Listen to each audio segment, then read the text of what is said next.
Okay? Okay. Okay.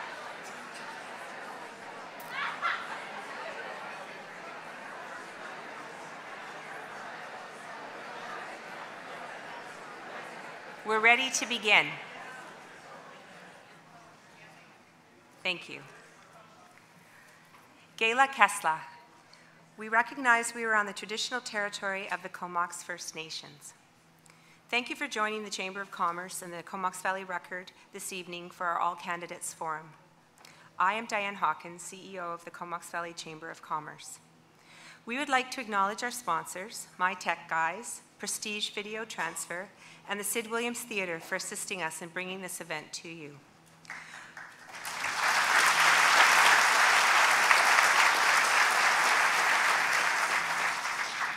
We would also like to thank Toastmasters for volunteering their time to monitor our time. And finally, our sincere thanks goes to you, the citizens of the Comox Valley, for your interest in the Comox Valley federal election and the future of our community and our country. If you're posting to Facebook or Twitter this evening, please use hashtag Comox Valley Votes at CV Record at CX Valley Chamber. It's a little bit of a mouthful. Before we commence the evening, I would like to formally introduce our moderator, Chair of the Comox Valley Chamber of Commerce and partner at Wedler Engineering here in Courtenay, Andrew Gower.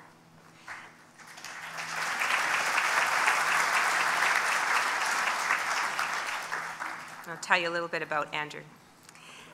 Andrew grew up in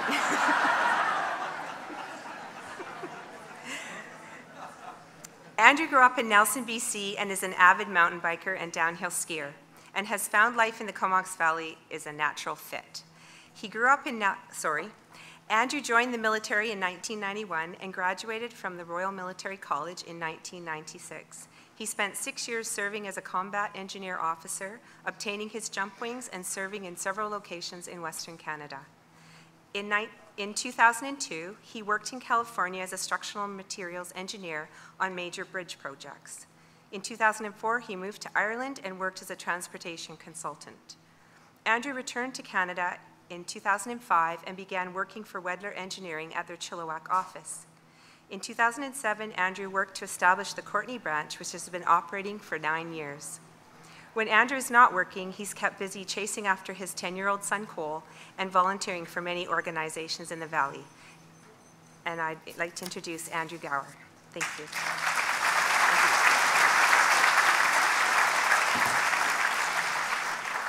Thank you and good evening. I'm going to start with a quick briefing of the format so everyone is up to speed. Before I do that, I would just like to thank everyone who submitted questions. Due to time constraints, we will not be able to ask every question submitted, but believe me, they were all reviewed, and any themes that emerged from more than one question asker, we have tried to include. You might hear your question asked, you might hear some of your backstory included in a question. All of the questions definitely offered some inspiration. The questions we're going to ask tonight are focused on local issues and more of individual action of whoever ends up being our member of parliament as our local representative. As an organizing committee, we felt that the national issues have been debated at length in the press, and it was time for our local candidates to express to us as constituents how they will serve our community. We will start with introductions from each candidate. We have chosen their names at random. They will each have 2 minutes for their introduction. Then we will move to questions.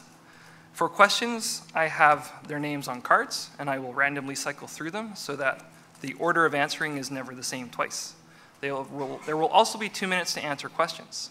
The schedule has time for rebuttals. I'm going to play that a little bit by ear. It will depend on how candidates answer questions. If it appears that a candidate should be offered a chance to rebut, I will provide it. If I start offering rebuttals, I will make sure all candidates have a chance to rebut at some point. However, we have time for 6 questions, but we have 7 questions prepared. Ideally, it'd be nice to get through all of them, so we'll see how that goes. So without further ado, let's begin. Opening comments, the order we have chosen, Mr. Don Duncan will be going first. 2 minutes. Thank you very much. Oh, the mic's live. Good evening, everyone. My name's John Duncan, and I've represented the Comox Valley since 1997, with the exception of the 2006 to 2008 Parliament. I am a known quantity. I have a proven track record. I've worked with local government, business, the nonprofit sector, and run a good office. I've been involved in major investments in public infrastructure and culture and education and skills training.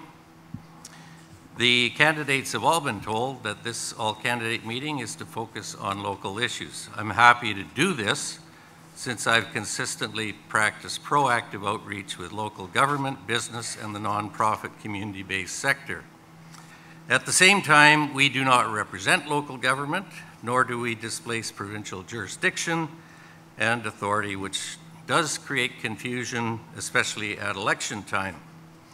I have been consistent and predictable and been part of a government that has lowered taxes 160 times, created 1.3 million net new jobs since the recession, cut GST from 7 to 5, put in pension income splitting, put in place registered disability savings plans, created and doubled the TFSA, doubled the child tax credit for 1 to 5-year-olds, put in a new child tax credit for 6 to 17-year-olds, reduced payroll taxes, reduced the small business tax from 15 to 11 to 9%, created the wealthiest middle class and done that with the lowest poverty level in our history.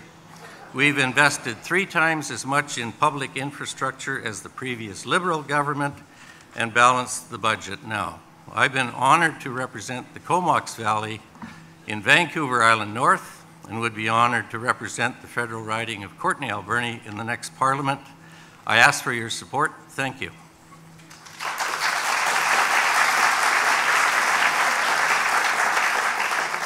Thank you, Mr. Duncan. Members of the audience, please restrain yourself while the candidates are speaking and show respect. Mr. Johns is next. Thank you. Thank you. My name is Gord Johnson. I am your federal NDP candidate for the riding of Courtenay, Alberni. I'm honored to be here on the traditional territory of the Comox First Nation, and I want to thank the Comox Valley Chamber of Commerce and the Comox Valley Record for hosting us tonight. And thank you, Andrew, for moderating. Over the past few months, I've spoken with people all over this riding, and everywhere I go, I'm hearing the same message loud and clear, that after 10 years of gutted environmental protections, after 10 years of failed economic policies, after 10 years of Stephen Harper, it's time for change. I'm asking you to think about it. Proportional representation and democratic reform is just one election away. Growing the economy while protecting the environment is just one election away. Access to infrastructure spending to help reduce ferry costs is just one election away. And make no mistake, we will repeal Bill C-51, we will restore the Canada Health Accord and reinstate funding to our healthcare system. And we will work with our Canada Post brothers and sisters to restore door-to-door delivery. I'm proud to be running in my home riding, a riding where my roots date back over 100 years. With years of experience in small business, as a municipal councillor and as an executive director of a Chamber of Commerce, I have the experience and the determination to be a strong voice for our communities. And if the people put their trust in me, I will fight every day for this community, for retirement security, national pharmacare and affordable housing, for sustainable economic, good jobs and support for small business, for strong environmental laws and better supports for Coast Guard to protect our precious coastline. Our team is focused, we are determined, because there's a clear choice in this campaign. We are at a pivotal moment in Canadian history. We can bring change to Ottawa. We can rebuild the Canada of our dreams. And as Jack Layton said, don't let them tell you it can't be done. I'm looking forward to your questions tonight.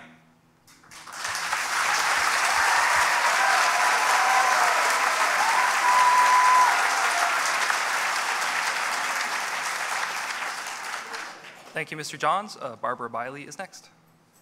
Yes, my name is Barb Biley. I'm a healthcare worker. I've worked at St. Joseph's Hospital for the last 15 years.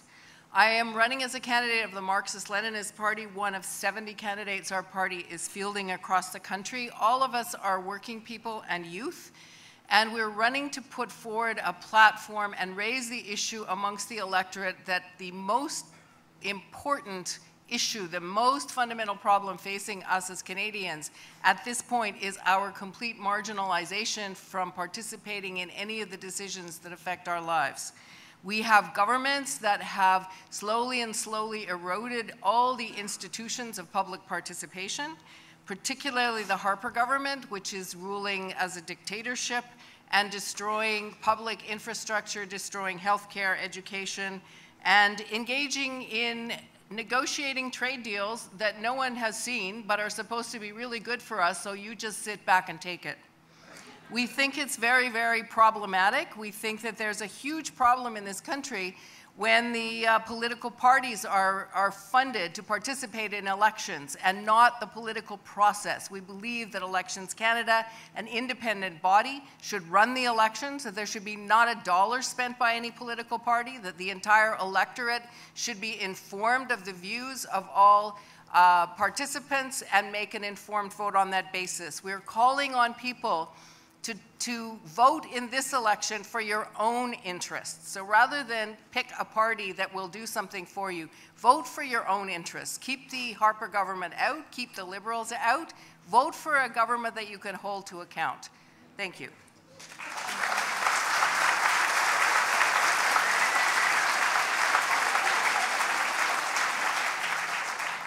Thank you, Barb. Carrie Powell-Davidson is next. Good evening, everybody. I'd like to acknowledge that we are on the traditional territory of the Comox First Nation, and I'd like to thank the Comox Valley Record and the Comox Valley Chamber of Commerce for organizing this evening. And a big thank you to all of you for coming out and spending your Monday evening with us. Lose track during this campaign.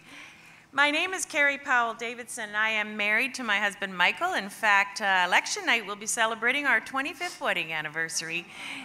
We've raised 2 kids. Courtenay is a paramedic, and Colton is over in the film industry in Vancouver.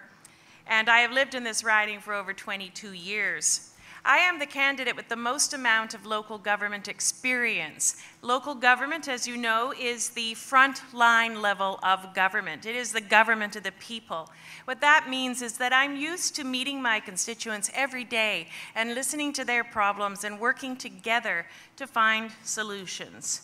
Whilst I was on council, I had the occasion to, I was the council liaison for the Old Age Pensioner Society, Nature's Trust, Youth Link, the Chamber of Commerce in our area, and the Homelessness Task Force were amongst many of the organizations I was involved in. I'm running because, like many of you, I've become very disillusioned with the federal government, and I have become very fearful of the direction our country is headed. I look forward to sharing our platform with you this evening and hearing the questions that you will be posing. Thank you again for having us here, and I hope you enjoy the evening.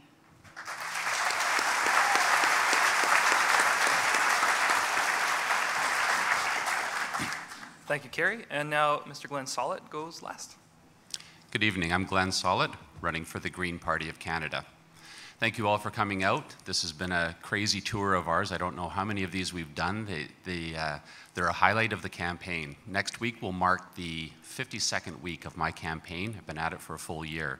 Long enough to actually recognize quite a few of the faces in the crowd. Despite not living in the valley, I've got to know several of you. Hi, Dick. Hopefully the ones that I've met know me to be hardworking, honest, and conscientious. Those are the traits and values that I would take to Ottawa for you. I've been in your position every election other than this one, that sense of angst trying to figure out who to vote for. This is the first time, this is the longest I've ever known who I'm going to vote for in an election. I'm decided finally. But I know that you guys have a difficult decision. I'm hoping tonight will help those of you that haven't decided yet. You're going to hear all sorts of answers to the same question. You need to evaluate the integrity of the answers.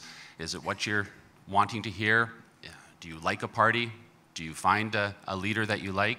Most importantly, I think, can you connect with one of us up here? So evaluate us hard tonight. Listen to what we're saying. Try to pick someone that you think will work hard for you and honestly can represent you in this riding. I feel that I can do that. The reason I chose the Green Party is it's a party the only party that does not have a party whip. I will never be told how to vote or how to act in Parliament. The only boss that I will ever have, I've got a wonderful leader. I'm looking forward to being led by Elizabeth May, but she is not my boss. The only boss I will ever have is you people. And thank you very much.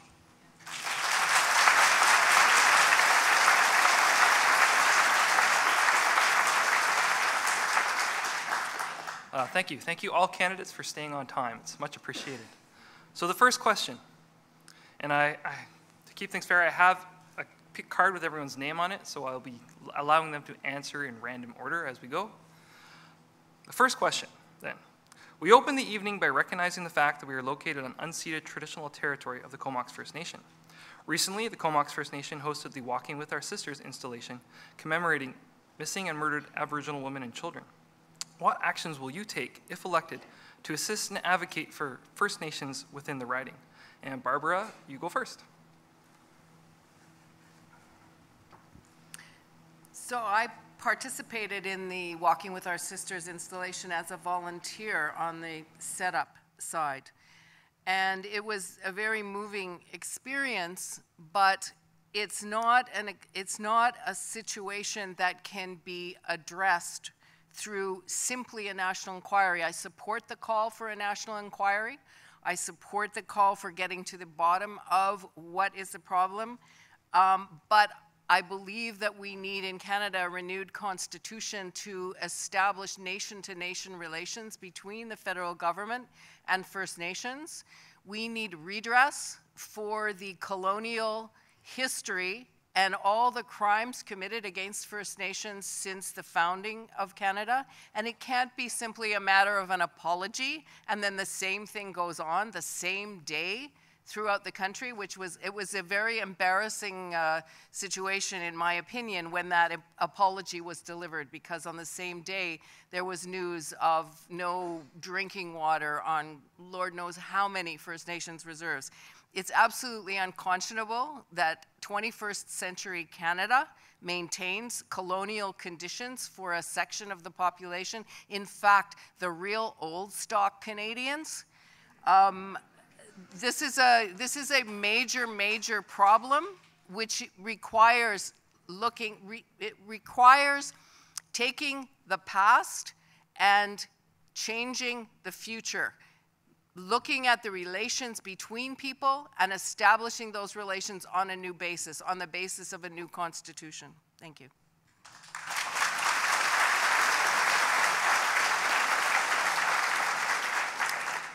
Thank you, Barb. And just for the audience's sake, the candidates do not have the questions ahead of time, so we're asking them to think on their feet a little tonight. Up next is John Duncan. Yeah, thank you very much. I have I think, a very good relationship with the First Nations in the riding, certainly in the Vancouver Island North riding, and that includes the Comox First Nation. There's many ways to respond to this question. The priority of the band can very readily become my priority too, and certainly on the treaty negotiations that was the case. On band initiatives such as the shellfish operation, they have a multi-million-dollar shellfish operation at this point. This brings jobs, prosperity. There's no better thing you can do for the population of a community than have everybody working, and they have just an excellent track record. One of the things that I worked on that I succeeded at was getting a missing persons index DNA database initiated and funded. And so that will go a long way towards helping to solve serial criminal murders. This is a part of where we should really be spending our money, is on enforcement and on catching the bad guys. And I think that is a better use of our money than an inquiry when we've already had 40 studies done on this whole issue, and we already know the solve rate for Aboriginal women being murdered is the same as for non-Aboriginal women that have been murdered, according to RCMP statistics. So this is a societal problem, not just a First Nations issue.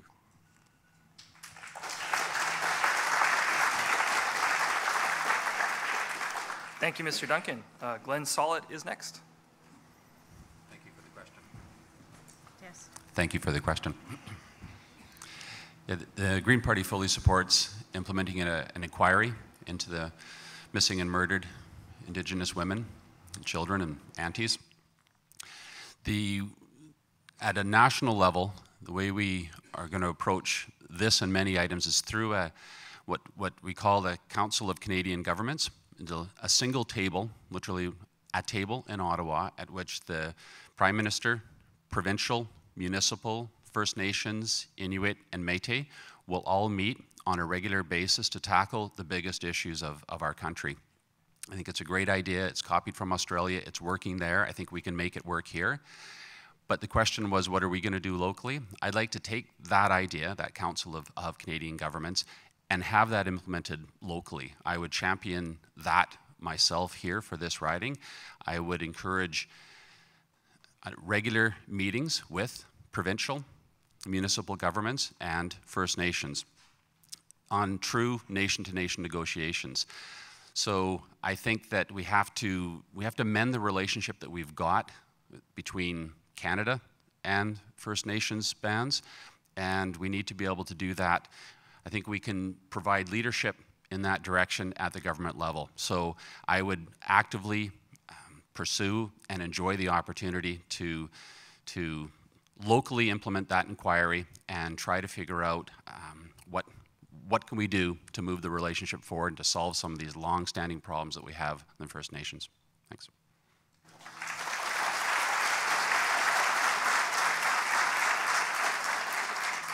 Thank you. Carrie Powell-Davidson is next. The issues that the First Nations communities throughout Canada are the same issues that they've been facing for years. So clearly we haven't done enough. The time has come, and a Liberal government is committed to getting together with First Nations communities back to nation discussions that are respectful and productive.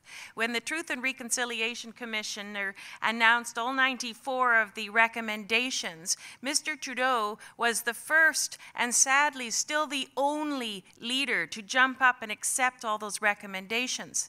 The question is, what would we do at the local level? So if you take what we've done at the national level and what we are committed to do in terms of the nation-to-nation discussions, essentially I've already begun that work when I was on council.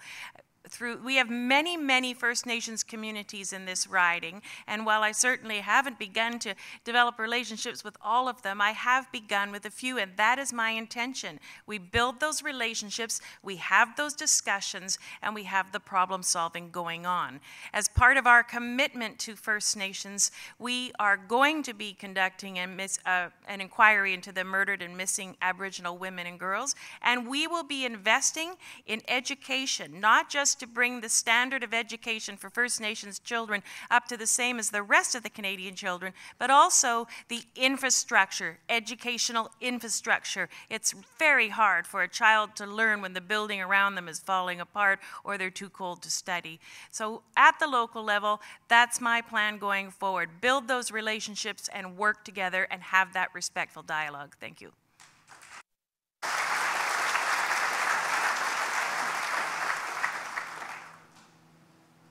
Thank you, Carrie. Gord Johns goes last for this question. Thank you. I'm fortunate to live in a region where 50% of the people are First Nations on the West Coast. So I've seen firsthand about the conservative policies and how that's affecting them and how it's not working. We know in Canada that 1 in 4 Aboriginal children are living in poverty. In fact, 1 in 4 people in our jails are First Nations people, and they're only 4% of our population. So chasing criminals isn't a strategy in this situation. It's about finding out the root causes to the problems. And, you know, I also live in an area where they won a court case to catch and sell fish so they can actually have self-determination. to deal with poverty, to deal with the situation they're in, and move forward. They won that court case 6 years ago. And the government has still, even after they've been ordered to sit and negotiate, have failed to show up. And the Conservative candidate says they need to make more of an effort. I'd say so. We have a plan. We're going to have a cabinet-level committee chaired by Tom Mulcair for Aboriginal people. We'll right away, within 100 days, actually do an inquiry for missing and murdered Indigenous women. We will get the court, the mandate in our riding to sit down with those First Nations that won that court case to negotiate fairly a deal with regards to their fish. We'll take action on the Truth and Reconciliation Commission findings and close the gap, make sure that the 2% funding is lifted so that people can actually survive and get by. We're going to choose to empower First Nations people instead of mismanaging poverty. We need to identify the root causes. We need to do that together. We actually, we can't just expect that it's going to be done by Aboriginal people or the federal government. We're going to bring everyone together, and that's our plan. Our plan is to listen to the people and take action.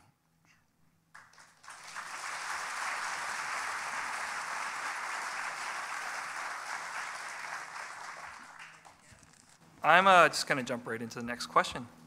I'm going to press you this question with a story we received from a local veteran. From here on in, I'm quoting.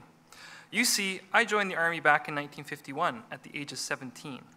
I went to Korea in October of 1952 and came home in October of 1953.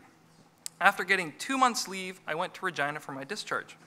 They told me there to go to the quartermaster stores, and any kit I did not want I could leave and they would pay me for it. When we left Korea, we were only given half a kit and told we could get the rest when we got back to our units. That made sense as we still had troops there for 2 more years. I left $176.25 worth of kit there in Regina. I am still waiting. I should have gotten $100 for civilian clothes and an additional $50 because we were in an operational theater for more than 176 days. I got nothing, nada, zilch. I went home with the clothes on my back and had to borrow work clothes so I could go to work. That ends the quote. This is but one story from a Canadian veteran, and the news has been full of similar tales. Considering that we currently have local service members deployed in Kuwait and other operational theaters, what will you do for local veterans, and how will you help them? Carrie Powell-Davidson, your name's been drawn first. Thank you. I too will begin my answer with a story. Over the past year, since I've become the candidate for the Liberal Party, we've been hosting town hall style meetings in your local restaurants and businesses, supporting local business. That's what it's all about. And one of those meetings that we had at Billy Dee's just across the street here, I met a veteran. This veteran was extremely upset because he was sick of having to prove every year that his leg didn't grow back before he could get what was due to him, what was promised to him. The way our veterans have been treated in this country over the past few years is inexcusable.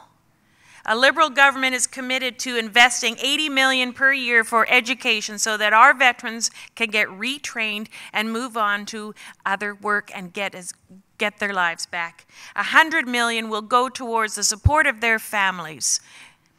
We will reopen all 9 Veteran Affairs offices, and we will hire 400 new service delivery staff.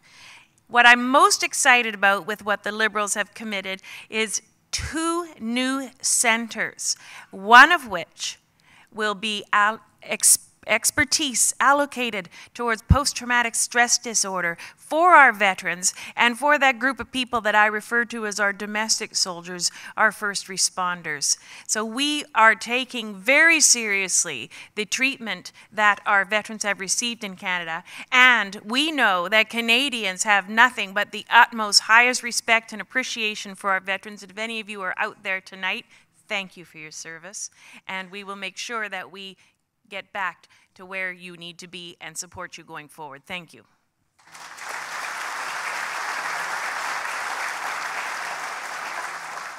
Thank you, Carrie. Glenn Sollett has been chosen next. I'll start with story 2 then. I've been lucky enough to attend several of our platform plank releases, and about a month ago or 5 weeks ago we had our veterans plank release. And I showed up on time, but we assembled on the stage. I never knew everyone that was going to be on the stage until we got there. And there was a fellow by the name of Captain Trevor Green. I don't know if anyone knows him. He's a vet from Afghanistan. He's the fellow that's part of his outreach. He was communicating with elders in a small village in Afghanistan. And as a sign of respect, he took off his helmet, and a 14-year-old boy drew out a hatchet and struck him in the back of the head. So he's now paraplegic and was representing the vets with us during this plank release. One of the things I can't stand about becoming a politician are the photo ops, and this seemed to me to be a photo op that I just didn't deserve to be at. Sharing a stage with this fellow, I just felt very inadequate. I'm going to speed up. And but when he gave his speech, there was the crowd was crying. I was crying on the stage.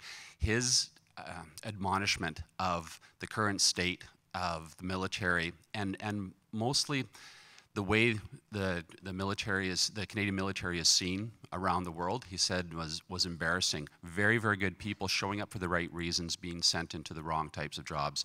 And as a vet, he didn't feel respected. So specifically what we're going to do is reopen the veteran offices that have been closed recently, get rid of the lump sum pension option, which if a vet takes that, turns out to be about 30% of the amount of money that they would receive if they stuck with monthly payments. The other thing that we'll get rid of is the different classes of vets. Right now, depending on what your service was, you get a different size pension, and we say no, all vets should be treated equally. Thank you.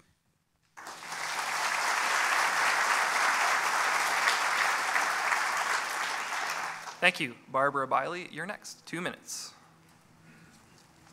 So I don't want to start by answering the question directly. I want to answer it indirectly. I think one of the extreme criminal acts that the Canadian government has committed in the last period is to turn Canada into a nation at war. These decisions weren't made in the Parliament, and they certainly weren't made through any consultation with the Canadian people. But we are engaged in war which is not productive, and it flies in the face of the decisions made after the Second World War that everything would be done to create a situation whereby conflicts between nations would be settled by peaceful means. Having said that, we have soldiers from Canada that are being put into situations where they are harmed and come home with different, in many cases, different sorts of injuries and conditions than the veterans from the Second World War. And most of the talk from the federal government seems to think the veterans were from the Second World War in Korea. The veterans that I know are from Yugoslavia, from Afghanistan, suffering from PTSD and not receiving anywhere close to the treatment that they need.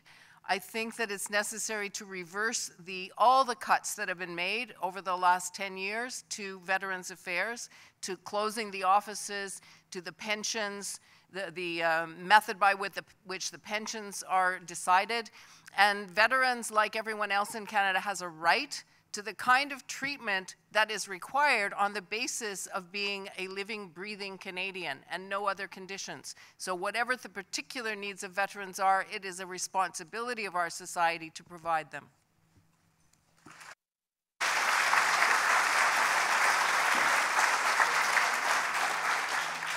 Thank you, Barb. Gord Johns is next. Thank you. You know, one of the most powerful and moving experiences I've had on this campaign was when I knocked on a door of a senior, and he told me he was a vet, and he brought up his concerns. He had fought in World War II, and he said he wasn't worried about people his age or in the Korean War. He said that they were dying at 400 a week. He said he was really worried about the treatment of the vets coming home from Afghanistan, how they had been treated, and what was happening, you know, to the force and the morale in the force.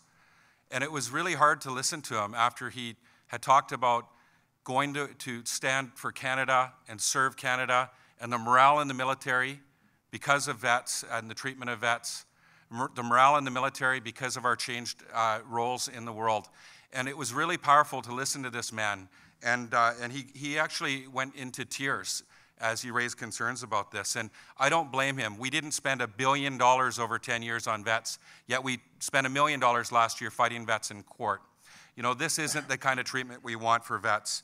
And our plan is to invest $454 million into veteran services to deal with post-traumatic stress, mental health, enhance long-term care, and expand the Veterans Independence Program and make sure dignified funerals are funded through the Last Post program. We'll also demand an apology for the mistreatment of people under the sexual orientation that happened and we're hearing about, and we'll make sure that that there's a real apology made, a meaningful one, and we'll increase survivors' pensions. So we've got a plan to bring back the morale in our military and make sure that our diplomacy is in line with Canadian values and restore our role in the world, and as a humanitarian nation, as a peacekeeping nation, as a nation that helps lift the United Nations and strengthen the United Nations instead of walking away from our previous and our long history of being a global leader in peace.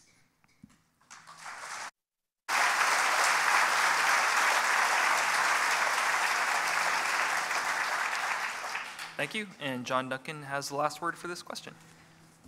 Yeah, thank you very much. You can imagine in Comox Valley we have probably 8,000 veterans, and it has become a supportive environment for some of our newer veterans, veterans who've had major experiences in Afghanistan, and some of them are quite suffering from what they call occupational stress injury, which is post-traumatic stress.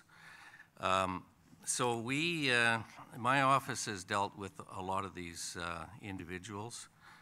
I can tell you that since 1997, things have gotten better, much better.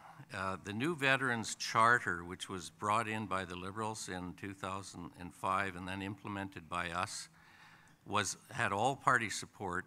We have had to change things. It was all done with the best of intentions, but there's been obvious gaps. So we have not cut funding for Veterans Affairs. As a matter of fact, the number of veterans has decreased, spending has gone up, and we are now spending 35% more per veteran. We've expanded the operational stress injury clinic network, so we now have 26 clinics and satellite clinics across Canada. These are crucial, especially for our new veterans, but we're finding that some veterans from Korea actually are now that they are finding out that these are actually effective services, are coming in after that many years and getting assistance. We will work and have worked with these individuals. There are always going to be individuals who will go public and say there's an issue. I've met with Trevor Green in Nanaimo as well. We will do everything we can. Okay.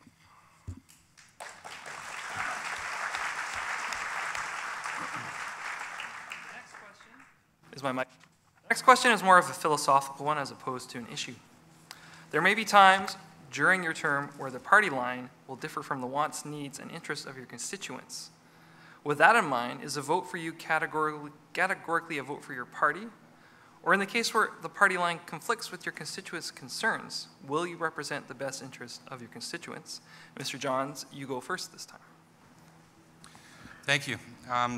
I know the Green Party will tell us, and the Conservatives, of course, that we're the party that votes all together and that we're whipped and we don't have our own voice. Well, I'll tell you right now, I am a born and raised Vancouver Islander. My great-grandfather and my great-grandmother met in Cumberland almost 100 years ago. You are my priority. You know, I'm a Vancouver Islander first. I've proven myself in rooms that I will stand up for my community first and foremost. As a Chamber of Commerce Executive Director, I went to the BC Chamber of Commerce where they had said that there was unanimous support for the Enbridge Northern Gateway pipeline. And in a room of 500 people, and Diane might have been there, I'll tell you, I got up in that room and I told them that was completely untrue, and that coastal British Columbians, more than ever before, didn't want that pipeline, and I stood up for our communities, and I'll do it again, and you can count on that. And thank you. Thank you. I've proven that. I've proven it that I'm not afraid to stand up for my community or our communities. When I look at Nathan Cullen, you know, we didn't have a policy on Northern Gateway. He stood up for Skeena Buckley. Kennedy Stewart standing up for his community around Kinder Morgan. You're going to find that NDP candidates right across this country will stand up for what they believe in, but they will go to caucus and they'll fight for what they believe in, and they'll bring people together and they'll have a good debate there. But we're running on a platform, and it's a platform based on values and principles. I support those values and principles. You know what you're going to get. You know, the Green Party, there's 2 members of Parliament. One of them voted to go to war. The other didn't. You will find out that with the NDP, our values are very much lined up. And that's why I'm running for the NDP, because it lines up with my values and it lines up with my principles. To stand up for the environment, stand up for the economy, and stand up for coastal communities. And I'll do that.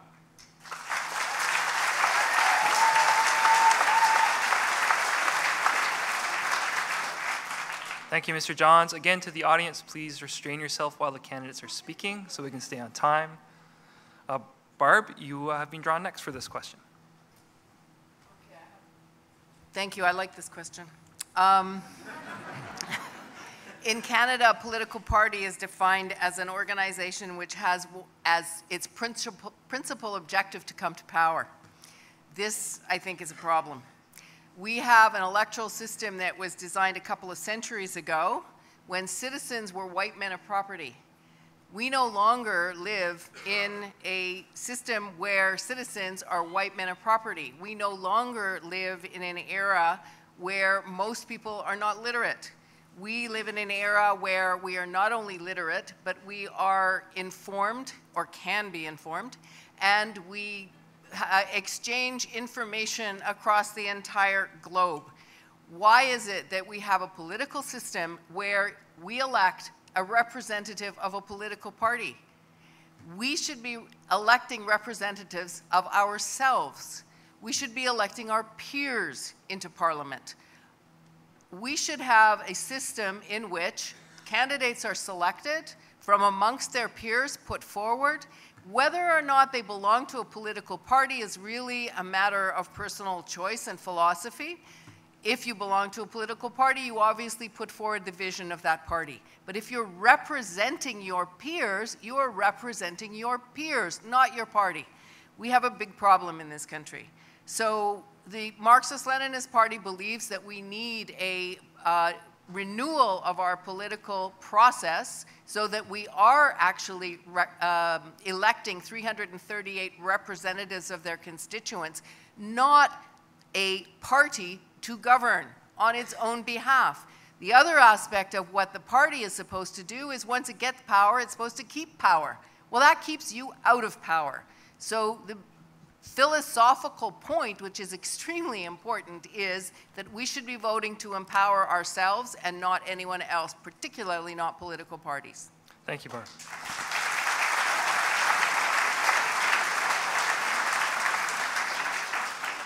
Carrie, you're next. Thank you. Well, you probably can't tell this, but I'm not afraid to talk. In fact, I'm not afraid to speak up loud and clear. And I have always done that my entire life. So when it came time to consider whether or not to run as your candidate for Team Trudeau, that was the first thing I checked into. Would I be allowed to be your voice? Would I be allowed to speak my mind? The answer was yes. That's why I chose this party. It is most closely aligned with the values and principles that I held near and dear when I was in local government.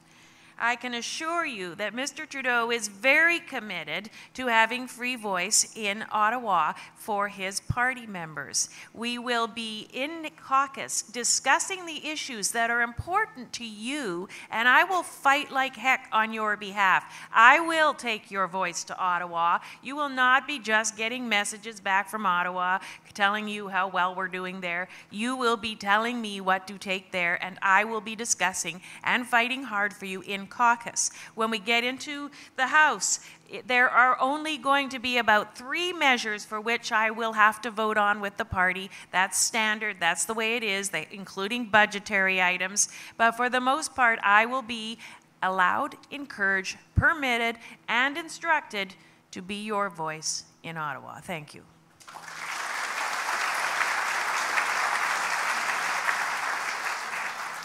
Thank you. John Duncan, you're next. Thank you, Andrew. That's a heck of a question to ask the Chief Government Whip. There are 3 kinds of votes. There's government business, there's private members' business, and then there's opposition day motions. On government business, I will always support the government.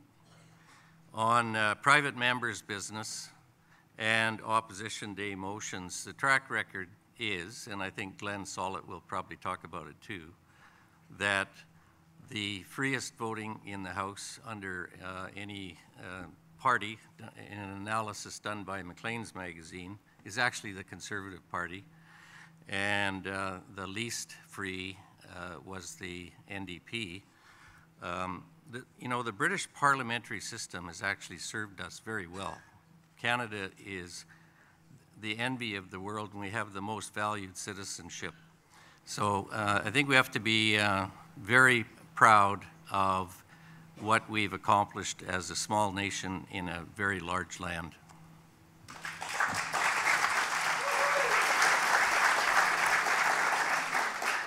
Thank you. And the last word on this goes to Glenn Sollitt.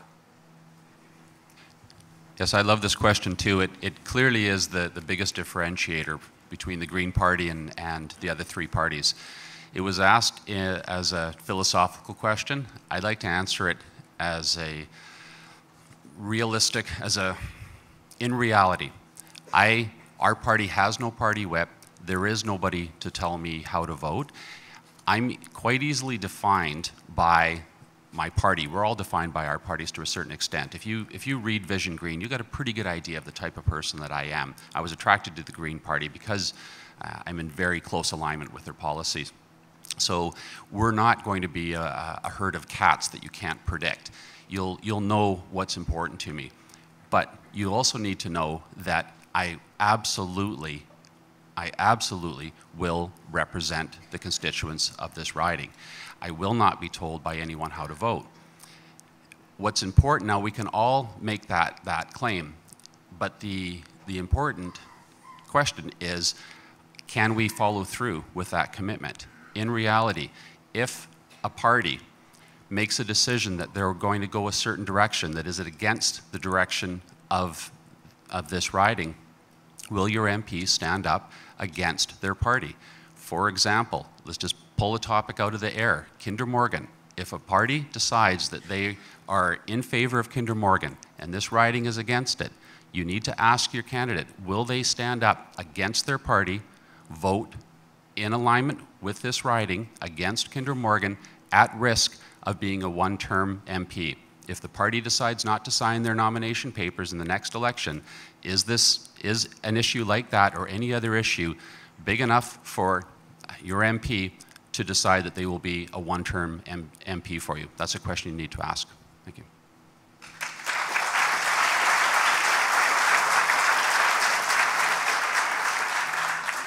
Thank you. On to the next question. The provincial government has invested in the maintenance of existing affordable housing in the Comox Valley. At the local government level, there has been considerable work to raise funds, develop services, and even purchase land. How much of a responsibility do you think the federal government should take, and how will you advocate for a national housing strategy? And the second part, how would you collaborate with all levels of governments and communities to solve Canada's housing crisis? John Duncan, you've been drawn first. Yeah, thank you once again, Andrew. The federal government's got a couple of programs. The main way we deliver that program, well, the only way, off reserve, is in an agreement with each of the provinces. So when you say the provinces have a major role here, they certainly do.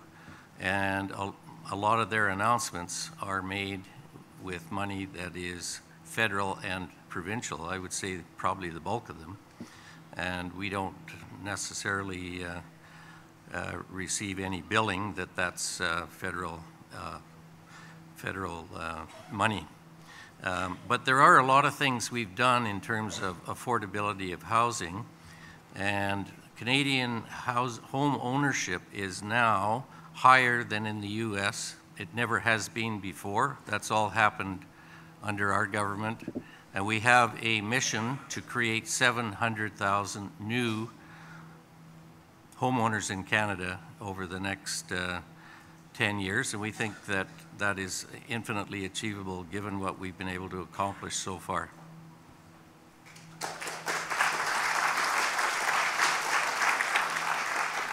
Thank you. Gord Johns, you're next. I was very fortunate to sit on the Tofino Affordable Housing Commission for 6 years, so I got to see it firsthand. I mean, initially, the federal government took leadership on affordable housing, and then they started cutting under the Liberal government, as we all remember. I mean, I lived in a co-op housing project that is probably almost paid off right now, and they developed some great affordable housing years ago. They downloaded onto provincial governments' backs, provincial governments downloaded onto municipal backs, and as we know, municipal governments are responsible for 60% of our roads and 60% of our infrastructure, yet they only have the ability to collect 8 cents on every tax dollar. A lot of municipalities can't afford to keep up with just maintaining roads and whatnot, and affordable housing sits on the back burner, or they don't have capacity, or there's no political will. And so without national leadership, without a national housing strategy, we're not seeing a lot of affordable housing projects moving forward, as we all know. It's a huge issue in our riding, as we have large amounts of poverty in pockets of our riding. Jack Layton was a huge champion. He really wanted a national housing strategy. We will bring that forward. We'll be building 10,000 affordable housing units. We'll be working with government, with provincial and municipal governments to create a strategy, co-op housing, and various different opportunities. But there is models that are working in some pockets of the province and some pockets of Canada, but mostly it's not working and we're not delivering. It needs federal leadership. Just like healthcare, just like many of the issues that we are facing right now, we need federal leadership and it's not happening. So when we have a prime minister that will sit down with the premiers, we'll actually be able to talk about housing, healthcare, First Nations, lots of things that are very important to all Canadians, but you can count on the NDP providing the federal leadership that we need.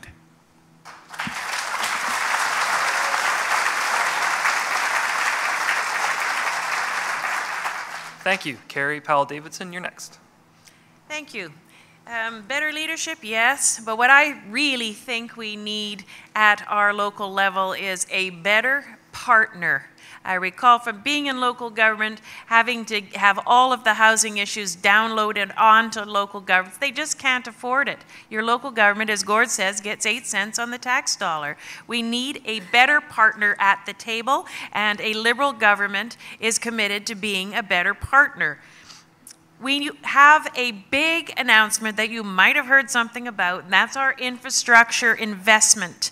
We are going to be running a small deficit over the next 3 years, and part of that is a huge investment in infrastructure, and that includes housing. Not just housing for giving breaks to developers so they can build rental units so that people who are in lower income have a place that they can actually live in. A lot of our communities have a shortage of rental units, but housing for seniors. We have so many seniors, as you know, in the Courtenay area, but also Parksville, Qualicum, one of the highest senior senior per capita areas in the entire country, and we have a shortage of senior housing. But what we really have a problem with it throughout the entire riding, and it's a growing problem because we're such a desirable place to live, is homelessness. We need to have a partner in building not just homes. We need to have transitional housing with all the services that come along with that, and a Liberal government would be committed to doing that. Housing is not a problem. It's a solution, and that's what we're committed to working on. Thank you.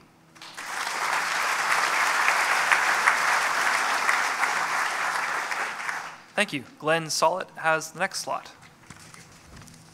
I'll take you back to our idea of the Council of Canadian Governments, at which, again, the federal, provincial, municipal, First Nations, Métis, and Inuit will all work together on these big issues. We're advocating for at least 4 national strategies, one for energy, one for water, one for arts and culture, and to address this question, one for housing. It's a complicated problem, obviously, across the entire country. It varies by region. So we need those relationships in place and a working group, again, at the local level to be able to move forward.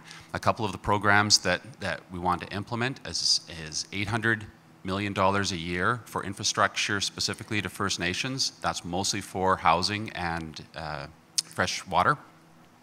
$6.8 billion a year fund for infrastructure projects at the municipal level, part of which will be to address housing. We'll also set up an infrastructure bank, an iBank, which will be available for financing for municipalities that are underfunded. So if there is a housing program that makes sense and the feds have put up our share of the dollars, if the municipality doesn't have enough, then the infrastructure bank will be there to have extremely attractive terms so that no project is left not moving forward due to lack of funds. Earlier this year, I was lucky enough to spend a day on a RCMP drive around in the valley here. It was very eye-opening. It took less than 10 minutes before I saw firsthand the homelessness issues right here in Courtenay. I guess I expected to be shocked at some point in the day. I didn't think it would happen that quickly. So saw in real terms the work that needs to be done in the Comox Valley. I look forward to helping with it. Thank you.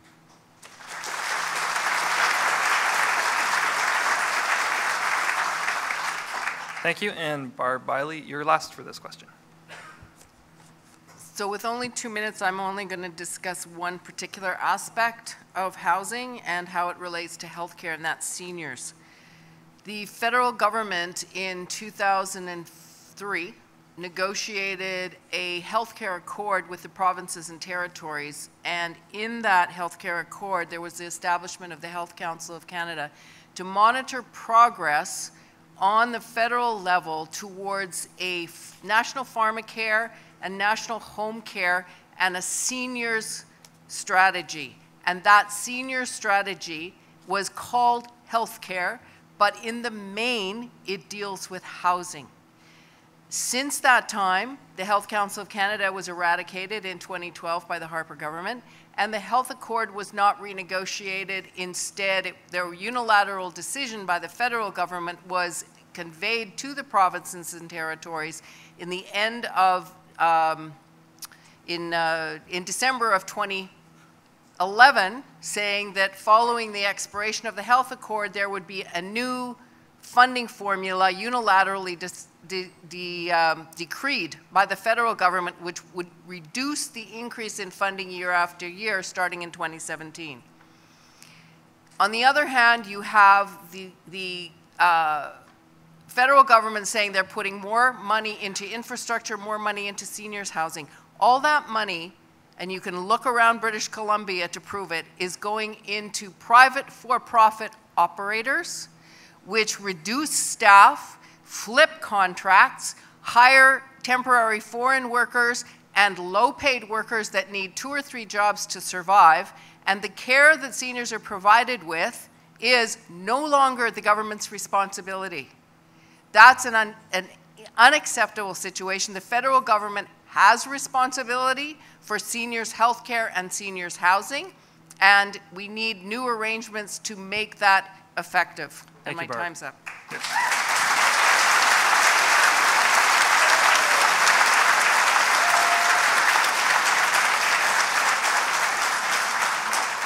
Since we're doing well on time, I'm going to allow the former representative of the government, I'm not sure where it comes, but I'll give Mr. Duncan a chance to rebut the last statement there. 2 minutes, Mr. Duncan, if you'd like it. Well, I didn't realize it was a healthcare question, but it turned out to be a healthcare answer. So what I will say is on the accord, we extended it for 2 extra years. So throughout our entire mandate, we've been increasing spending at 6%. The provinces were actually around 6%. The province of BC, for example, in 2011-12 was at 6.2% overall. But since that time, the provinces have been cutting back. So actually our go-forward legislated commitment is higher than what the provinces are projecting. We think that the money we're putting into innovation and into health research, the $1 billion we're spending, the 13,000 health researchers we're supporting, are leading the system into being more efficient, leading to innovation, and leading to resolution of some diseases. And we did have an international component. We developed the Ebola vaccine in Winnipeg. The Canadian Institutes of Health Research have the ability to focus their $1 billion budget on the priorities. So the priorities are superbugs, coronary, dementia, Alzheimer's, and heart disease. So those, you know, it's a far different story than what the narrative that I just heard from beside me is all about. Thank you.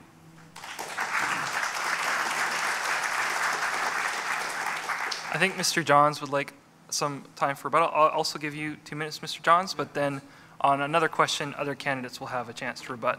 Sounds good. Thanks. I mean, you know, the Conservative candidate will tell you that home ownership's on the rise, but I will tell you what's on the rise.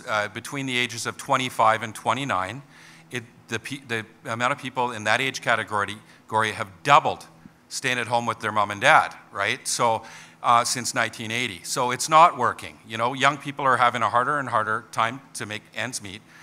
Inequality is at an all-time high. The top 10% hold over 50% of the wealth. So when we talk about affordable housing, it's not just important, it's a human right. And we haven't talked about that piece. It's an actual human right.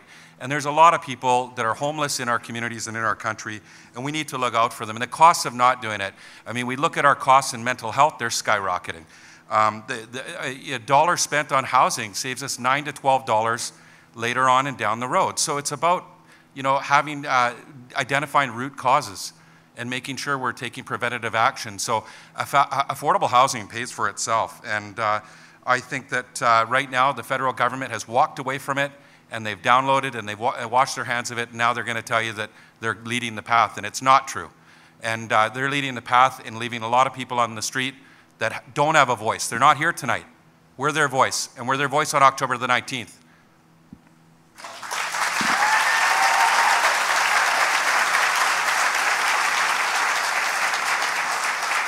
Thank you. On to the next question. This used to be a mill town, but the field sawmill site has been empty for years. Logging has never reached the volume of the 70s and 80s, and there is a common trend for locals to work 2 or 3 jobs to make ends meet. Given the ongoing shift in our local economy away from resource extraction, how will you bring national attention to the growing tourism, tech, professional services, and other emerging economic sectors in this riding? And Barb, you have first crack at this one. Okay, I'm going to kind of skirt the question. Because I'm going to deal with the introduction and not the question. The introduction said that the field sawmill site has been down for a long time. Not only has the field sawmill site been down, but there's no sawmills left on Vancouver Island except a couple of specialty mills because we're exporting raw logs. We're exporting raw logs because the provincial government got rid of appurtenancy and the federal government signed the softwood lumber agreement. So we need to change the direction of our economy so that We start from the perspective of what Canadians need and what resources we have and how we can develop those resources in Canada for domestic use and then for trade on the basis of mutual benefit, not on the basis of what some monopoly somewhere else wants. So I don't accept that we have to agree that we have a rip and ship economy, that we can't have manufacturing in Canada, that we can't have steel, that we can't refine oil. I mean, that's ridiculous. And speaking of 2 or 3 jobs, having 2 or 3 jobs, we have new hospitals opening in the Comox Valley and in Campbell River. And in those hospitals, the housekeeping department, it has already been determined, will be contracted out to Crothall, a multinational subsidiary of Compass Group. And there is a danger that the food services will also be contracted out to Compass. And if any of you have ever been in hospital on the South Island, Victoria in particular, you'll know the quality of the food you get from Compass. That will mean that a large number of family supporting jobs will be eliminated in favor of a smaller number of lower paid, mostly part-time positions. And we need to stop the privatization at the hospital as one of the means of Thank you, Barb. That's Thank time. you.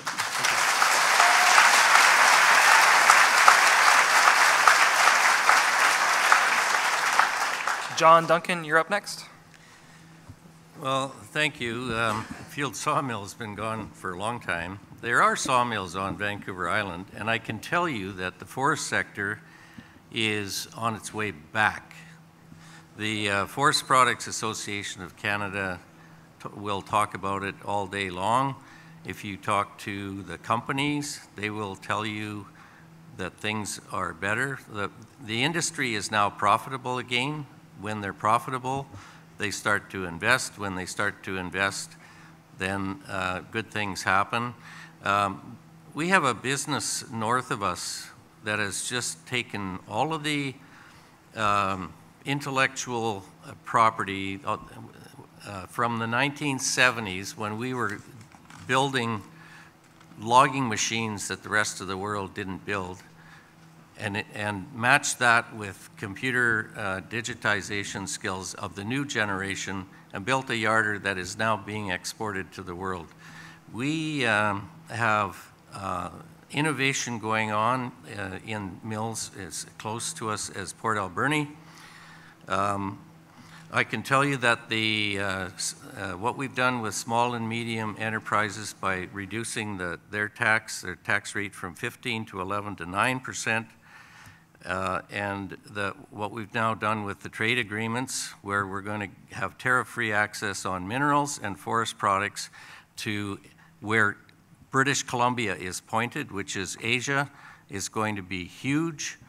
And so I only think that this is a positive direction. There's going to be jobs for our young people, and the forest industry is now looking for labor because they can't find them.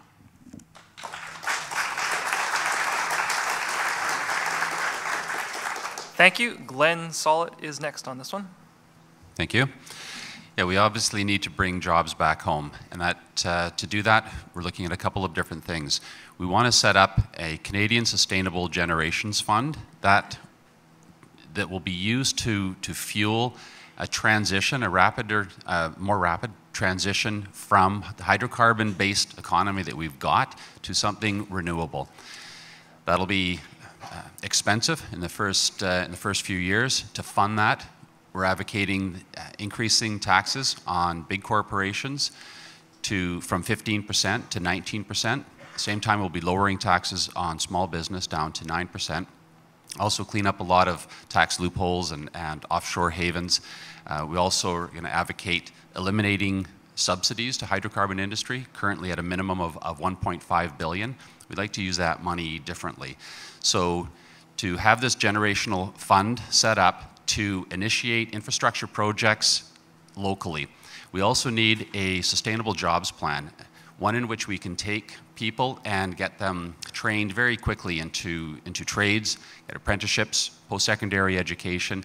We need an army of carpenters that are available to go out immediately and start reconstructing the building envelopes of our communities. We lose an awful lot of energy through our buildings. Close to 30% of our annual greenhouse gases leak through our buildings. So there's a lot of work that we can do immediately with a little bit of funding that will not only provide local jobs, help the local economy, but also transitions us away from hydrocarbon and starts to have real action on climate change. I think that I completely agree that the free trade agreements have ushered a lot of jobs out of the country. It makes it very hard for our local mills to compete with overseas mills when, with a free trade agreement, human rights, hourly wages aren't part of the negotiations. It's only the profit level of the corporations that come into play in these agreements. They don't look at issues of sovereignty and human rights. What we need to be able to do is move towards fair trade agreements, ones in which we're able to protect our jobs, keep our manufacturing jobs at home. Thank you. Thank you.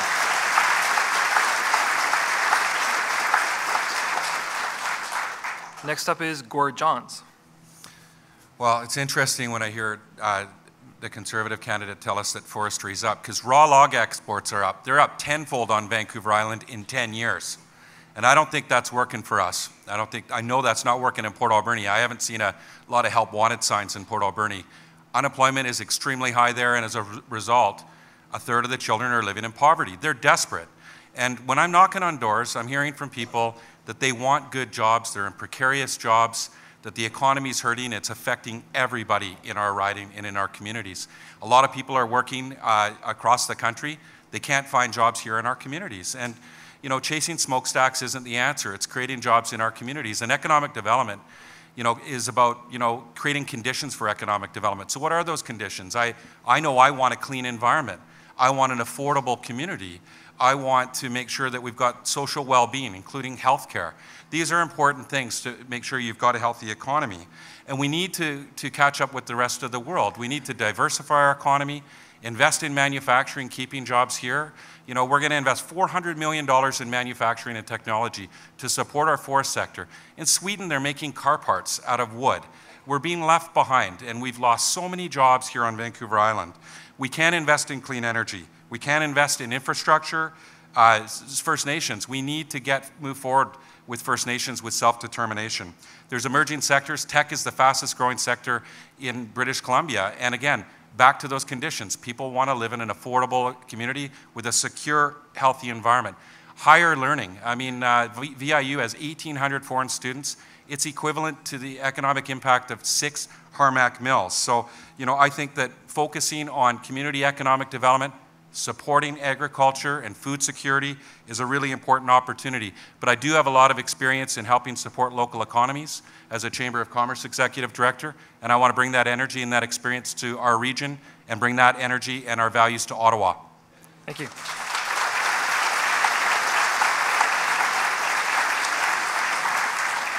And Carrie Powell-Davidson gets the next to last word on this question. Thank you, Andrew. A few weeks back, I was driving up over the hump to Port Alberni, and I was going incredibly slow because I was stuck behind a logging truck full of logs. That wouldn't be such a strange thing for most people, except that coming in the other direction were logging trucks full of logs. So when I got to Port Alberni, I started asking some questions like, why are you getting logging trucks full of logs coming into Port Alberni when you've got logging trucks full of logs leaving Port Alberni? And the answer is, yeah, that's a really good question. So I started asking the question about the softwood lumber agreement because this all seemed to be tied in with it. And, you know, the research I had done on that agreement in preparing to answer some surveys is that the Americans seem to think that it's, you know, it's an okay agreement, it's not great, but the Canadians are okay with it, so let's leave it is. But every single Canadian I've talked to does not think that's a good arrangement at all. And that softwood lumber agreement comes up for negotiation in less than 2 weeks. And I really hope that it is being negotiated because the information is conflicting. But that's another example about how our jobs are leaving Canada and our natural resource economies are being affected. Yes, Canada is a natural resource economy, but we cannot continue to put all of our eggs into that basket.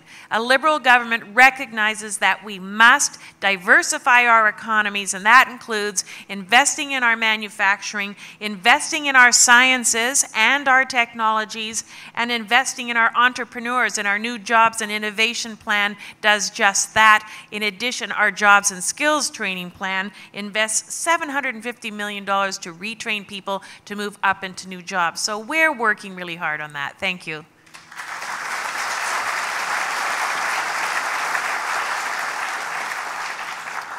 Thank you. And now, again on this question, Barb, I'm going to offer you some time to rebut, if you'd like it. To rebut or reply to any of the statements made by the other candidates on the same question. Or to expand on your answer. And this is an attempt just to keep everything fair with the amount of time each candidate gets to talk. Can I pass and take the next one? Yes. Then next I had on my list was Glenn, if he wanted to add anything to this.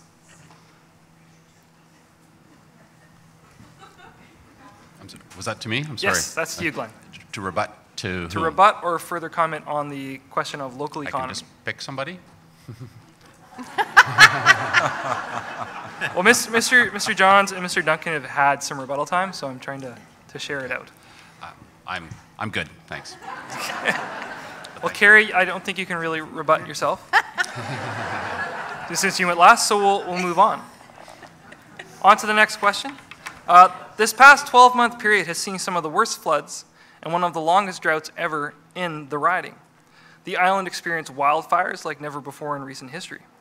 The Comox Glacier appears to be melting before our eyes, as illustrated in an editorial photo in the Comox Valley Record on October 2nd of this year. And indeed, glaciers throughout the planet appear to be melting at alarming rates. Everyone from Mark Carney to the United Nations to the Pope are sounding the alarm on the serious and impending threat that climate change poses to all of us. World leaders expressed concern about climate change and global warming at the recent United Nations Assembly. With this in mind, please tell us your personal track record in standing up for the environment on Vancouver Island. And Glenn Sollett, you have the first go at this one. Rats.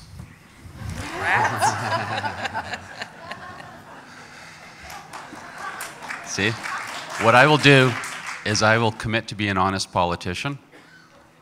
I haven't spent my life advocating, I haven't been on the front lines fighting for the environment. I respect the environment. I've made my living from it my entire life as a commercial fisherman.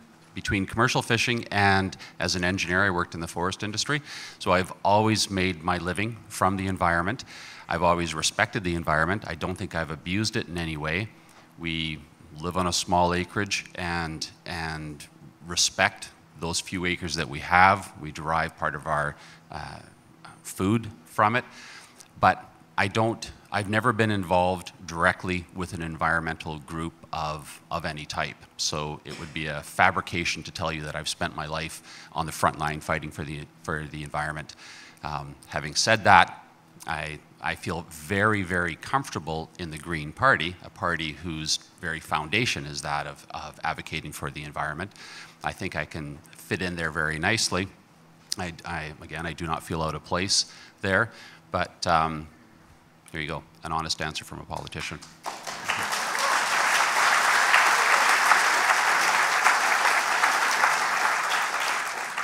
Thank you. Gord Johns, you are next on this question. Well, I've spent 2 decades in standing up for the environment and helping grow the economy while protecting the environment. So I do have a lot of experience. You know, I owned an eco store for 14 years, selling natural clothing. Every day of staying in business was truly a miracle. It was a very difficult task. But I have that experience. I mean, I ran the Tofino, I started Tofino Earth Week and ran that for 10 years in Tofino. I organized a Green Breakfast monthly in Tofino. I was very vocal against the Kinder Morgan proposal as both a municipal councillor and as a Chamber of Commerce Executive Director. And I was an intervener in the Kinder Morgan application where I raised a lot of questions and a lot of concerns. And I also requested that the federal government halt an application on expanded fish farming until the results of the Cohen Commission, yet they decided not to listen to that. And just prior to the announcement of the Cohen Commission being released, they approved a fish farm. I worked very hard with First Nations, with local government, with business, and advocating for the protection of the environment, to be stewards of the economy. I was part of a transition in Clayoquot Sound, going from a rip and ship mentality to a conservation economy, where there would be no jobs today if they logged 90% of Mears Island like they were going to do in 1988. Today, it's a $100 million annual economy. I've been part of that change. I want to bring my experience, my hard work, not just for our riding, but to Ottawa, because I think Ottawa can learn from that experience. And you will find that I will stand hard for what's important to all of us, because we can't have an economy without a healthy environment. We can't have healthy communities without a healthy environment. And climate change is going to cost us a lot of money if we don't get on top of it. And we have to do our responsibility. It's affecting municipal infrastructure. We saw that with the floods. We saw that with drought. We saw that affecting our salmon streams this summer, the cost in timber being lost in the forest fires. So this is very important, and it could drive the economy actually if we take action. And we don't have a choice. We have to. Thank you.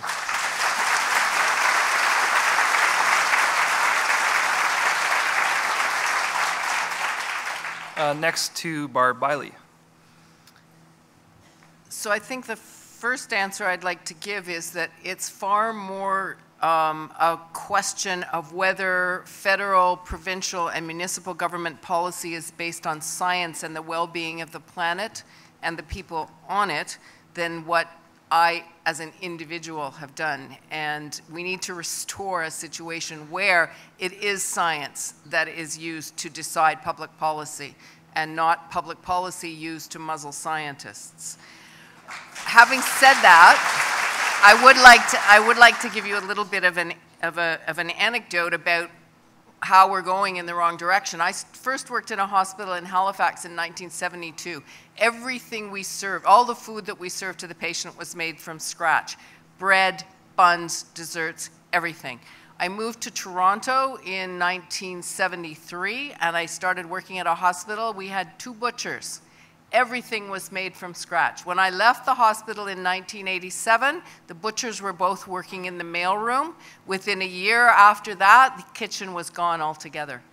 We are now coming into the era of cook chill. So you get hockey pellets from Brampton, and they are rethermalized to serve to hospital patients. We're going completely backwards. At that hospital in Toronto, nothing was wasted. All our leftover food was put into buckets that were picked up by a pig farmer twice a week in deepest, darkest downtown Toronto. So we can do that everywhere, and we ought to do it, and we ought to be pushing for food security in all our institutions in the Comox Valley, including the hospital, Glacier View Lodge, Cumberland Lodge, Comox Valley Seniors Village, the college. All the major institutions should adopt a food security, buy what you can locally for those institutions. Thank you, Barb.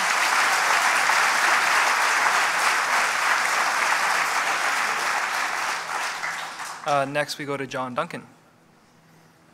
Thank you once again, Andrew. I only listened to the answer and forget what the question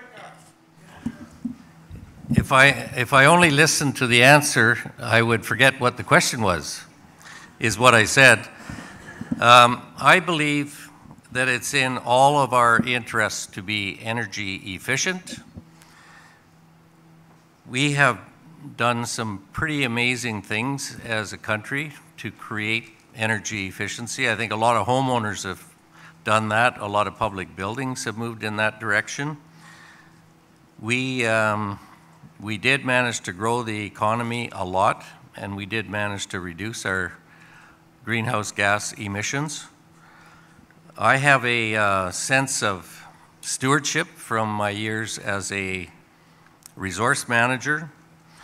I'm very proud of the work that I did as a member of Parliament with the fishing industry on 100% sustainable camera monitoring, audited ground fishery on the BC coast. It's an example for the world. They beat their way to our door to see how that works. We have aquaculture practices that are recognized throughout the world. I would like to say that we have scientists working for the federal government that produce 4,000 scientific documents a year, and at last count, 91% of all requests to DFO, for example, were addressed by scientists. The major spokesperson for a department is the minister, but our scientists are free to be there for advice. I don't know where this narrative comes from, but I try and refute it when I hear it. Thank you, Mr. Duncan. We do have a short period of time for rebuttal, and the Question. Oh, sorry. You're right. You should have my job. Carrie Powell-Davidson has the last word on this. Thank you very much. In my household, I am known as the recycling ninja. I recycle everything. I'd recycle my husband if he didn't run faster than me. In my community, I am known as a local food advocate. I am a huge advocate for local food, and I believe I have found an ally in Barbara. And we need to develop that area. We absolutely do, especially on Vancouver Island. We're growing about 5% of our total food production for this island, and we can do so much better. There is an economy all unto itself.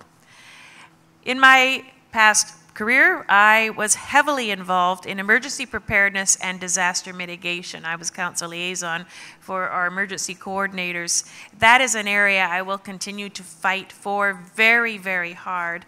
So you can imagine when the Liberals announced that we will be including disaster mitigation in part of our infrastructure, green infrastructure investment plan, I was overjoyed. It's about time that a party started thinking about preparing our communities for those disasters that are happening every year as a result of climate change and other issues. We need to be prepared for them as much as we can be. We need to learn from other communities that have gone through floods and forest fires and ice storms and devastating circumstances as a result of climate change. This is a broad question, so because somebody might not ask later about climate change, I do want to mention that Mr. Trudeau is committed to going to Paris, if we make up the next government, of course, and inviting the premiers to join him within 90 days of returning.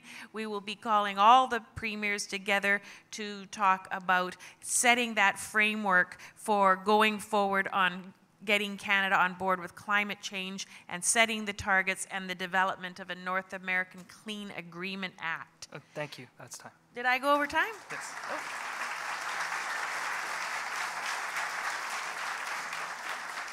We have one more question before we go to closing remarks. And this question has to do with our local Coast Guard station. So this is a question we received a lot of requests to ask. The pending closure of Comox MCTS Center, where 19 full-time employees work, has been in the news locally. The consolidation and modernization program appears to be plagued with equipment and staff retention issues, and some say that keeping the Comox Center open would resolve many of the HR and equipment issues. What position do you take on this local federal issue? John Duncan, you have first crack at this question. Well, thank you for that, Andrew. The Coast Guard radio on Wireless Road in Comox is not actually in this riding. However, the question is relevant because the employees would live in the Comox Valley. There's 4 major stations on the coast, plus Vancouver, that were involved in marine traffic control. The They are being centralized in 2 communities, Prince Rupert and Victoria, without any job loss. All of the tracking apparatus up and down the coast remains in place. The only thing that changes is where the personnel are. The rationale for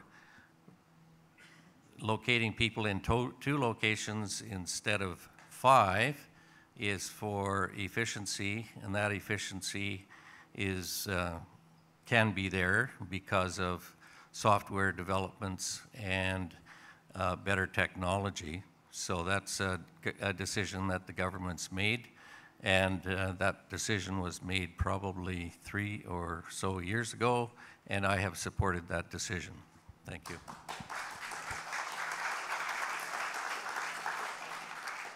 Thank you. Barb, you're up next on this question. So this is a test of my memory, because when this was first announced, I sought out the workers who work at the Coast Guard monitoring station in Comox. And my recollection of the discussion with them, and the reason that they were opposing this, and that all the federal government workers were opposing this, is because centralizing the work in Prince Rupert and Victoria creates a couple of problems. One of those problems is that the one in Victoria is under the tsunami zone, so would be evacuated if there were a tsunami. So a Coast Guard station that can't actually guard the coast is not particularly efficient or productive. The other, so that one of the ones that was closed, and I'm working from memory, one of the ones that was closed was Vancouver. Vancouver had the advantage of being in Vancouver, where the harbor is and where the tankers go and where a large number of cargo carrying ships take their goods in and out. Also, it had visual on the harbor. The Victoria station has no windows. It has no visual of anything, including the Victoria harbor. I have to stand with the employees who said this is stupid and this is dangerous and this should not be permitted to happen. And that view was reinforced when we had the oil spill in Vancouver Harbor, and it was discovered by the operator of a pleasure boat, not the Coast Guard, not a marine unit in Vancouver. Like, who are we entrusting to look after the coast? The workers who work at that station may live here, but the coast belongs to all British Columbians, and we need monitoring that actually defends the coast and protects the environment on the coast, and this doesn't do it. Time. Thank you.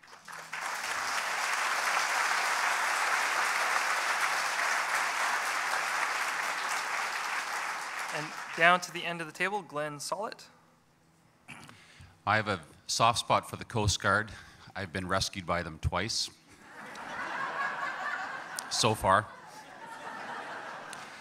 I don't mind a lack of efficiency when it comes to keeping our boats and boaters safe. We would advocate to keep the local facility open. We would reopen the Kitsilano facility. Semi-related topic, I think we should maintain our manned lighthouses. I think as local as we can possibly attain our services, the better off we are.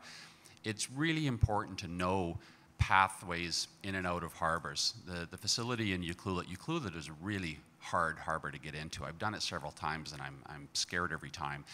You need to have a place like that monitored locally. I just don't believe we can provide sufficient services from Victoria, Vancouver, Prince Rupert, any other place. I think that we need more and more local facilities up and down the coast. I think that the Coast Guard should not only be responsible for manning more facilities, I think that we should put more responsibilities on the Coast Guard.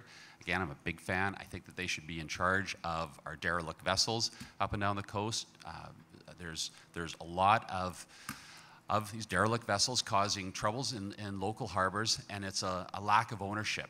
We never know who is going to take responsibility for the ships. I think that's a great role for the Coast Guard. I also think that the monitoring and protection and patrolling of our coast should be done by the Coast Guard. I would advocate that they have more ships, more facilities, more resources. The more that we can direct towards the Coast Guard, I think the better off we are. The country, Canada, has the longest coastline of any country in the world, so we need a big and powerful Coast Guard. Thank you.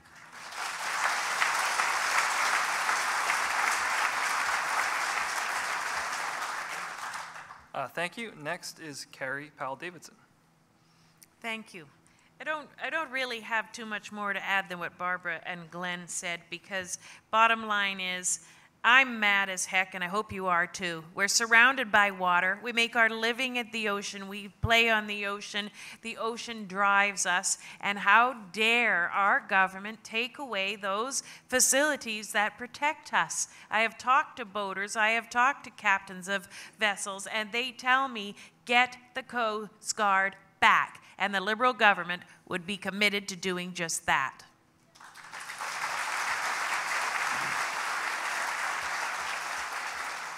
Thank you. And the last word on the last question to Gord Johns. Thanks, Andrew. I mean, we've made it very clear at the NDP we were not happy with the cuts. We would restore the cuts to Coast Guard. As Barb outlined, I mean, Comox is actually the only station that's not in a tsunami subduction zone. This is a huge coastline. To have two stations, Victoria and Prince Rupert, to monitor our whole coastline, the whole thing's been a complete boondoggle. They've spent they're way over budget in terms of what they expected to do. It was an idea of a cost-saving measure. It hasn't produced that. We saw what the world-class safety response plan that the government has in place look like with the bunker spill in English Bay. And it's pretty clear that when you cut Kitts Coast Guard Station, when you have cuts to Coast Guard, and they'll tell you that they've invested more and more in Coast Guard than ever before, but it sure doesn't look like it. Our whole economy, everything we stand for and believe in, relies on a secure, healthy, clean marine environment. And you know, we need that strong system in place with marine traffic control. So we'll restore the cuts. Also, the Americans actually relied heavily on that Ucluelet station. It was an informal agreement, but it was an agreement that we would work with them, because that is one of the biggest marine traffic areas in the Pacific Ocean, on the west coast of North America, as we know. And the government is doing everything they can to increase trade. Well, we need to make sure that we beef up marine traffic control, not reduce it. This was done without adequate consultation. In the 90s, they did adequate safety and adequate consultation with local communities. They didn't do that in this case.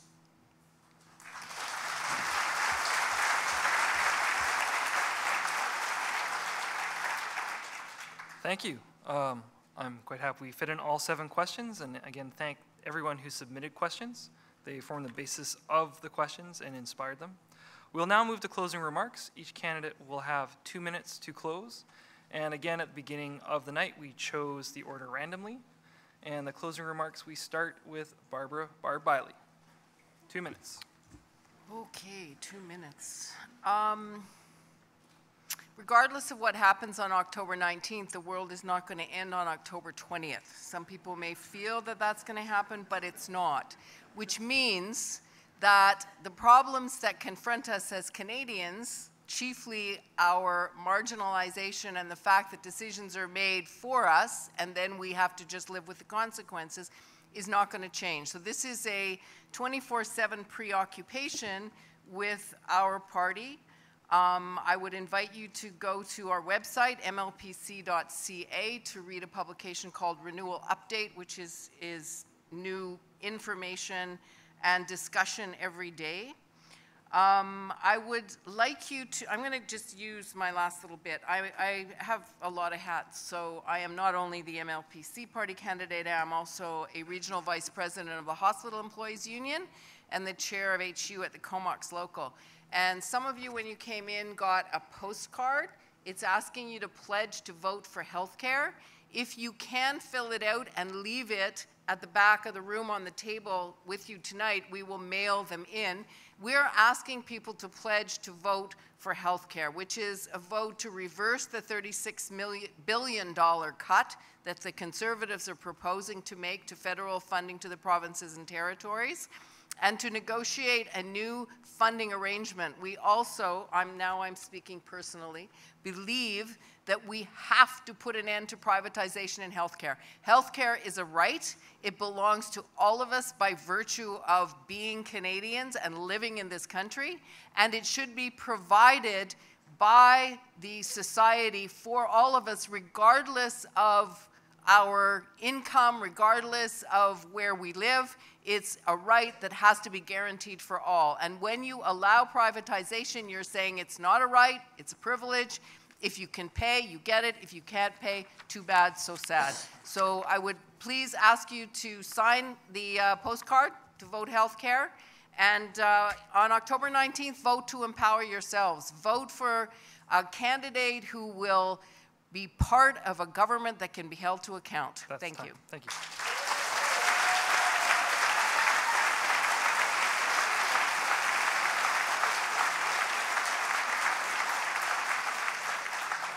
And John Duncan is next, 2 minutes to close.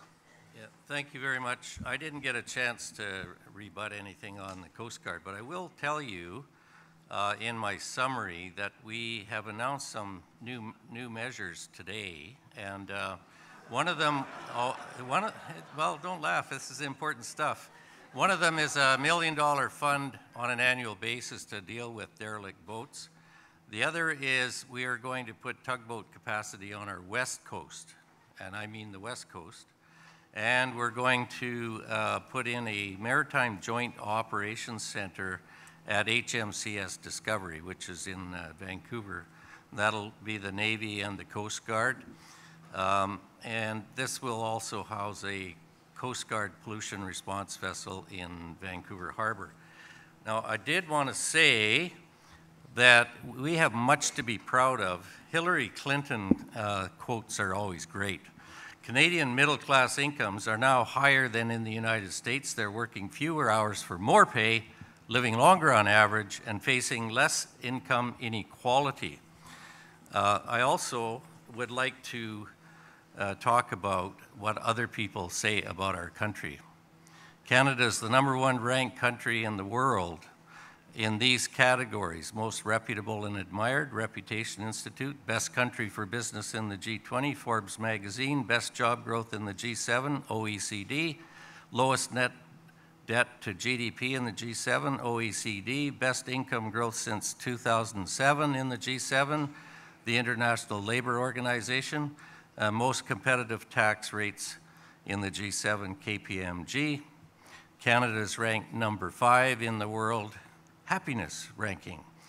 And I would like to say how much and how often we punch above our weight in everything we do, including delivering humanitarian relief. We were the first country on the ground in Nepal with our response team after their terrible earthquakes. We did a great job despite being halfway around the world, and we've done a great job in Haiti and the Philippines and in other locations. We are very good at what we do, and I'm very proud of this place we call Canada. Thank you.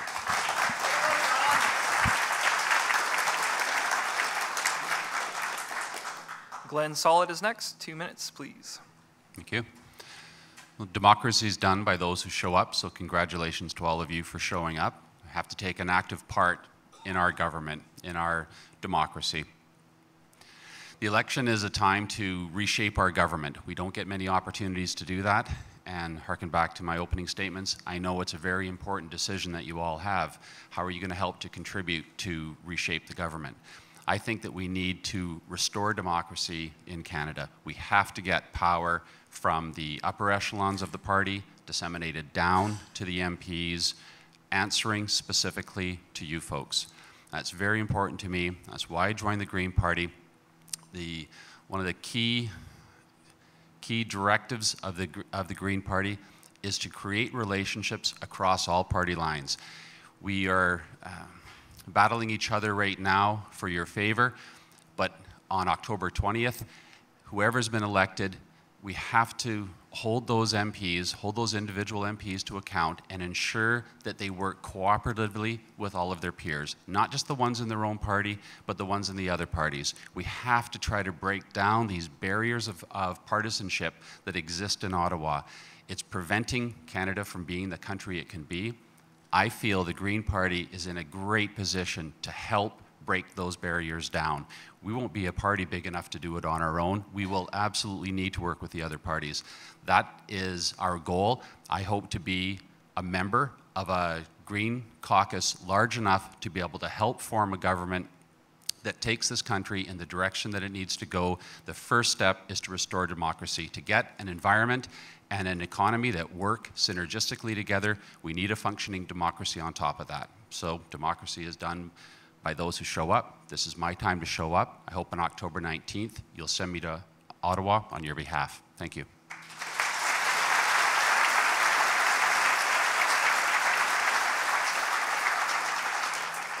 Thank you. Carrie Powell-Davidson. Thank you.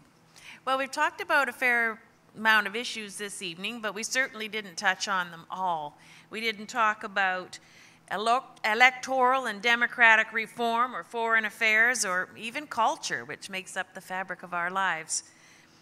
If you want to learn more about our platform, please go to my website, votecarry.ca. It's all there in blaring colors. It's easy to read. It's easy to navigate.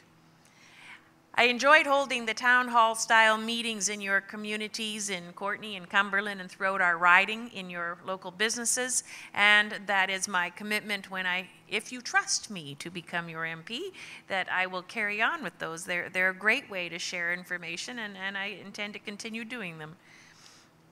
This is one of the most important elections of our time. I hope that you will find out what you need to do to be able to vote. The Fair Elections Act, passed by the current government over a year ago, has severely disenfranchised many people, and they may get to the polls in 2 weeks and find out that they cannot vote. You need to get registered. Go to Elections Canada. If you have not got one of the legitimate pieces of ID, you will not be able to vote. You may find it very difficult to vote. The voter identification cards that came in the mail to you are not telling you, or they're not ID for you to vote. They're simply telling you where to vote. And many people are already reporting that the locations on those cards are incorrect. Cortes Island getting sent to Bella Bella. Come on. Please note that the time has been cut back. The polls will close at 7. Many of us are used to the polls closing at 8. So make sure you're prepared to vote. Share that information with your friends and your family and get them to share it. And October 19th, please vote for Carrie Powell-Davidson. That will be the longest name on your ballot.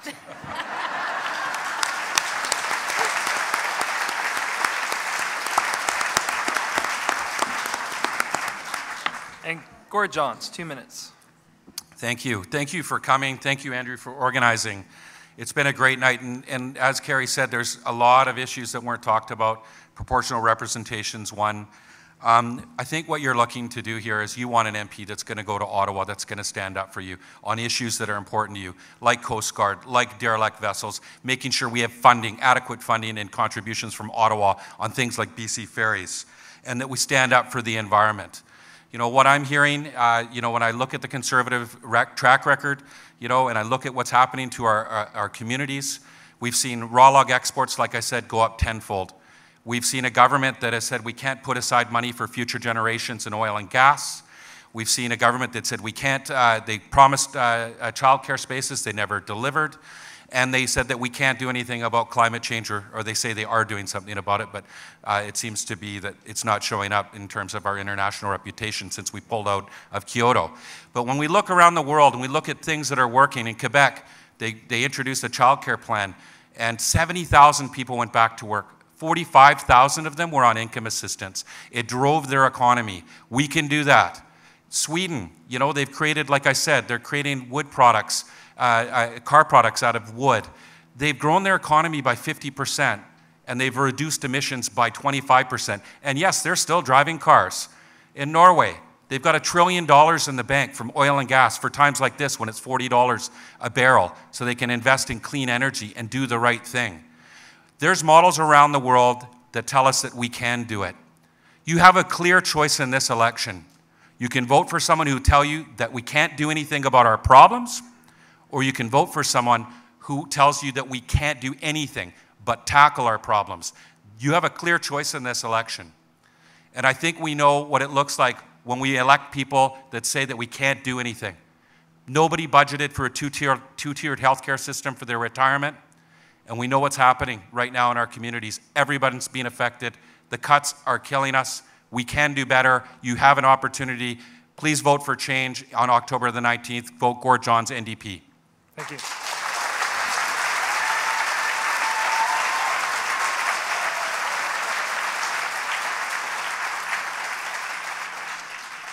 So thank you very much. That concludes our evening. The Comox Valley Chamber of Commerce and the Comox Valley Record, we'd like to thank our sponsors, My Tech Guys, the Sid Williams Theater, Prestige Video Transfer, and Toastmasters for volunteering their time. They were our timers. Let's have a round of applause for our timers. Thank you.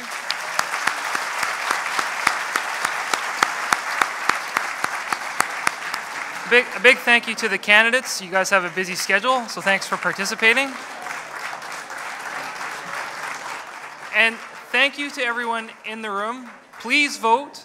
If you know some younger voters who weren't here tonight, there is a not your typical debate night tomorrow at the Courtenay Legion.